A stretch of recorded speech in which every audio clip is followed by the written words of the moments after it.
I know there are many journalists, activists and colleagues here today who have made it their life's work, not just to, I would say, inform people or to help them distinguish fact from fiction, but who have had to do this sometimes under incredibly difficult, even dangerous conditions. Looking back at this year, and we had the opportunity a couple of weeks ago in Strasbourg to discuss this as we inaugurated and awarded the Daphne Caruana Galizia Prize, that when we look back at this year with all those killed in war zones and those attacked or smeared by the very people they're reporting on, this year has been an especially hard one for journalists. All while disinformation designed to fuel anger and spread division cuts across our societies. Bravery should not have to be part of your job description, and unlike many in the political arena, unfortunately too often it is.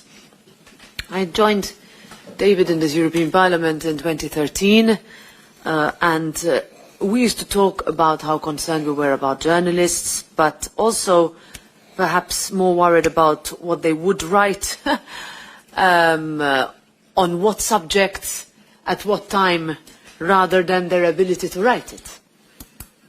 But that completely changed on October 16, 2017, when Daphne Caruana Galizia was assassinated, because that's when we knew that it was not only a mother who was killed, but that our right to know and be reported on had been brutally under assault and completely destroyed.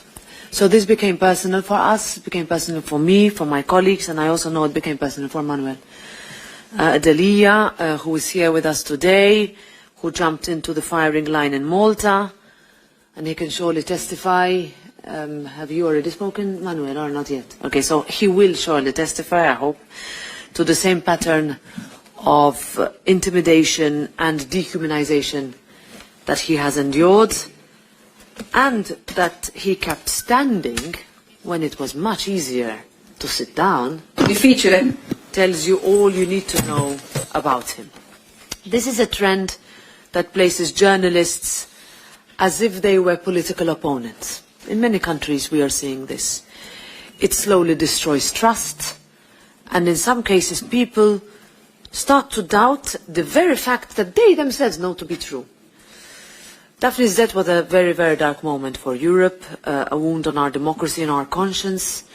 It laid bare the truths that too many for too long had chosen to ignore, even though the warning signs were there. In fact, after Daphne's murder, we saw more. Jan Kuciak and his fiancée, Martina Kushnirova, in Slovakia, just a few months after, in January.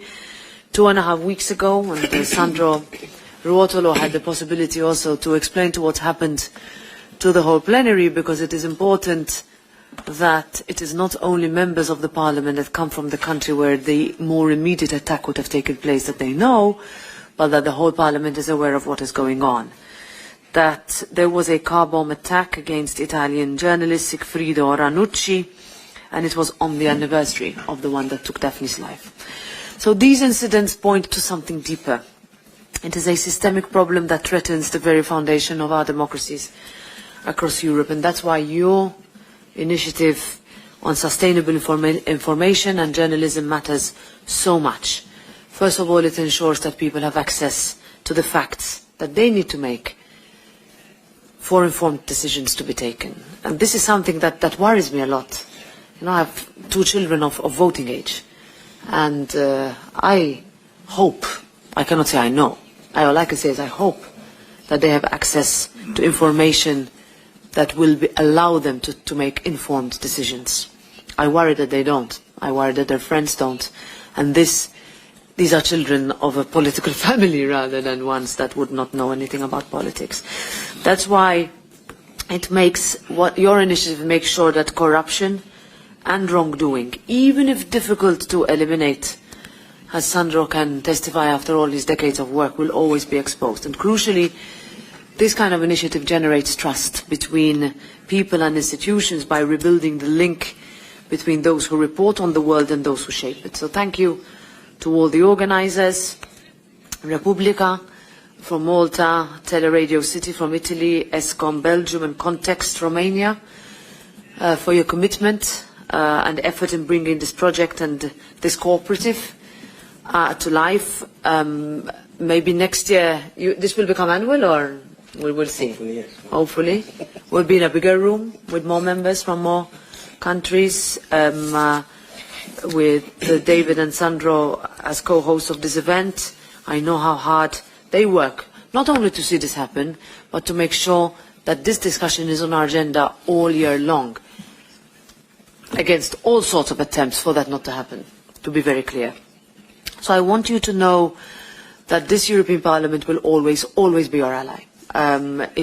We are, I would say, prioritizing, as have always, in defending free speech, in protecting those who report it, and in acting when that free speech is under threat. It is a big parliament. We have 720 members from 27 different member states. We are split into 8 different political groups. We don't always agree on everything or on anything sometimes, but I think, and I can say that on free speech, and independent journalism is a uniting cause, which is what we saw 2 weeks ago in Strasbourg. I mentioned in my introduction the Daphne Caruana Galizia Prize. We've shown it in our parliamentary work. Thanks to David, every year we award this prize for outstanding journalism. We've set up a special committee on the European Democracy Shield. This is aimed to fend off disinformation and foreign meddling, and we knew we had to do it because we see what happens on a national level, but we were also pretty worried as to what the outcome of the European election would be last year. In the end, we managed to fend off the very worst of attacks. To give you an example, I will go to Moldova tomorrow, and in order to open the legislative year, and there I know that I will meet members of parliament who are elected against all sorts of intimidation threats to their existence and political survival. We've also pushed in this parliament the European Media Freedom Act, Daphne's law on anti-slaps to stop court cases designed to silence journalists and to ensure that they can work without fear. My hope is that we can go even further in this mandate, also with the current Commission. And I can tell you that there is nothing more rewarding, I would say, and I think I can speak for my colleagues, when we know that with all the meetings we've had with you, that we can actually lead to those first meetings of those first exchanges of experiences. You remember, Manuel, when we had with the different journalistic associations across Europe, that we end up with a piece of legislation at the end. When we were told it was not possible, there was no legal basis, this was not a European competence, but we managed because in this House there was political will, and this is the will that we will continue to push. So as we move into 2026, we will push for member states to make sure that these rules are brought in line in their national legislation. We will push those member states who are quite reluctant to go even further, to make sure that justice is served and to make sure that our democracies remain strong. Thank you and have a good seminar. Is this a seminar? What are you going to call it?